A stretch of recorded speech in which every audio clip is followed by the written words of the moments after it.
የራይድ አሽከርካሪው ከሞት ተረፈ። የተለያየ የሰውነት ክፍሉ ላይ በስለት ቢወጋም በተአምር ከሞት ማምለጥ ችሏል። ክስተቱ እጅግ በጣም አስደንጋጭ ነው። ሁላችሁም ጥንቃቄ ማድረግ ይኖርባችኋል ሲል ፖሊስ አሳስቧል። ይህ አሳፋሪ ድርጊት የተፈጸመው በአዲስ አበባ ከተማ ነው።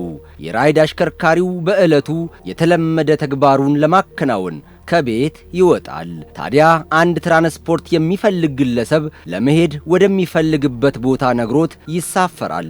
ጥቂት እንደተጓዙ አስቁሞት ሌላ ጓደኛው ወደ መኪና ውስጥ እንዲገባ በማድረግ ጋቢናና ኋላ ወንበር ላይ ይቀመጣሉ። ከቆይታ በኋላ ነበር ያልተጠበቀው ድርጊት የተፈጸመው። ይሆናል ብሎ ሳያስብ ከኋላ የተቀመጠው ግለሰብ ድንገት ያንቀዋል። ጋቢና ያለው የተቀመጠው ስለታወጣ ሰነዘሩ።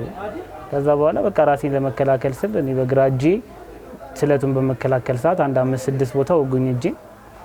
ከዛ እንደምንም ብዬ በቤልቱ ስር ሾልኬ ስወጣ ከጀርባ 1-2 ቦታ ወጉኝ።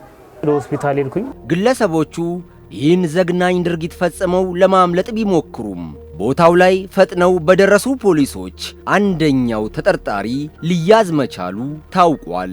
የተወሰነ ርቀት እንደተጓዙ ከኋላ የተቀመጠ ሁለተኛ ተጠርጣሪ የግል ተበዳይን አንቆ በመያዝ ጋቢና የተቀመጠው 55,000 ብር የሚያወጣ ሞባይል ከኪስ ውስጥ በማውጣት የግል ተበዳይ ለመከላከል ራሱን ለመከላከል ሲሞክር በቢላዋ የተለያየ የሰውነት ክፍሉ ላይ በመውጋት ጉዳት በማድረስ ንብረቱን ይዘው በማምለጥ ላይ ያሉ በአካባቢው በነበሩ የፖሊስ አባሎች አንደኛው ተጠርጣሪ ሊያዝ ችሏል። አንደኛው ተጠርጣሪ ከተያዘ በኋላ በምሪት ሁለተኛ ተጠርጣሪ ከነ ኤግዚቢቱ ከደበቀበት ቦታ ሊመለስ ችሏል። ፖሊስም የሰውና የሰነድ ማስረጃዎችን በማሰባሰብ የምርመራ ስራውን አጠናክሮ መቀጠሉን አስታውቋል። በአሁኑ ሰዓት ምርመራችን በስፋት እያካሄድን ያለነው ሌሎች በርካታ ኬዞች እንደፈጸሙ በራሳቸው ፈቃድ ያመኑበት ሁኔታ ነው ያለው። በወንጀለኛ መቅጫ ስነ ስርዓት ቁጥር 35 መሰረት አምነው ጥፋተኛ እንደሆኑ ተጸጽተው ለፍርድ ቤቱ በጣቢያ የሰጡትን ቃል ለፍርድ ቤቱ የገለጹበት ሁኔታ ነው ያለ። መሰል ድርጊት በተደጋጋሚ ጊዜ እየተፈጸመ በመሆኑ በተለይ ምሽት ላይ የትራንስፖርት አገልግሎት የሚሰጡ አሽከርካሪዎች አስፈላጊውን ጥንቃቄ ማድረግ እንደሚገባቸው ፖሊስ በመልእክቱ አሳስቧል። በማታው ክፍለ ጊዜ ሲሆን ጥንቃቄ ማድረግ አለባቸው።